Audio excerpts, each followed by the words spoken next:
ପ୍ରେମ ନିଷ୍କପଟ ହେଉ। ଯାହା ମନ୍ଦ ତାହା ଘୃଣା କର, ଯାହା ଉତ୍ତମ ସେଥିରେ ଆସକ୍ତ ହୁଅ।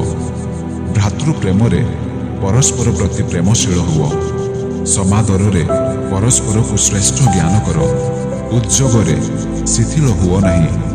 ଆତ୍ମାରେ ଉତ୍ତପ୍ତ ହୁଅ। ପ୍ରଭୁଙ୍କ ସେବା କର। ଭରସାରେ ଆନନ୍ଦ କର। କ୍ଲେଶରେ ସହିଷ୍ଣୁ ହୁଅ। ପ୍ରାର୍ଥନାରେ ଏକାଗ୍ର ଭାବେ ନିବିଷ୍ଟ ଥାଅ। ସାଧୁମାନଙ୍କ ଅଭାବ ମୋଚନ କର। ଆତିଥ୍ୟ ସତ୍କାରରେ ପ୍ରସ୍ତୁତ ହୁଅ। ଯେଉଁମାନେ ତୁମ୍ଭମାନଙ୍କୁ ତାଡ଼ନା କରନ୍ତି ସେମାନଙ୍କୁ ଆଶୀର୍ବାଦ କର। ଆଶୀର୍ବାଦ କର, ଅଭିଶାପ ଦିଅ ନାହିଁ। ଯେଉଁମାନେ ଆନନ୍ଦ କରନ୍ତି ସେମାନଙ୍କ ସହିତ ଆନନ୍ଦ କର। ଯେଉଁମାନେ ରୋଦନ କରନ୍ତି ସେମାନଙ୍କ ସହିତ ରୋଦନ କର। ପରସ୍ପର ପ୍ରତି ଏକମନା ହୁଅ। ଉଚ୍ଚାଭିମାନୀ ନ ହୋଇ ଦୀନ ଲୋକମାନଙ୍କର ସଙ୍ଗୀ ହୁଅ। ଆପଣା ଆପଣା ବୁଦ୍ଧିରେ ବୁଦ୍ଧିମାନ ନ ହୁଅ। ମନ୍ଦ ବଦଳରେ କାହାରି ମନ୍ଦ କର ନାହିଁ।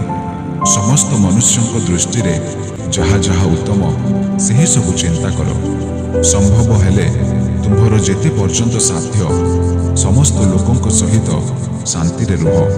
ହେ ପ୍ରିୟମାନେ, ତୁମ୍ଭେମାନେ ନିଜେ ନିଜେ ପ୍ରତିଶୋଧ ନିଅ ନାହିଁ, କିନ୍ତୁ ଈଶ୍ୱରଙ୍କ କ୍ରୋଧ ପାଇ ସ୍ଥାନ ଛାଡ଼ିଦିଅ।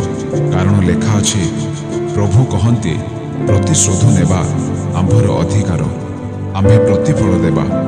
ବରଂ ଯଦି ତୁମ୍ଭର ଶତ୍ରୁ ହୃଦିତ ତେବେ ତାହାକୁ ଭୋଜନ କରାଅ। ଯଦି ସେ ତୃଷିତ ତାହାକୁ ପାନ କରାଅ। କାରଣ ଏହିପରି କଲେ ତୁମ୍ଭେ ତାହାର ମସ୍ତକ ଉପରେ ଜ୍ୱଳନ୍ତା ଅଙ୍ଗାର ଗଦା କରିବ।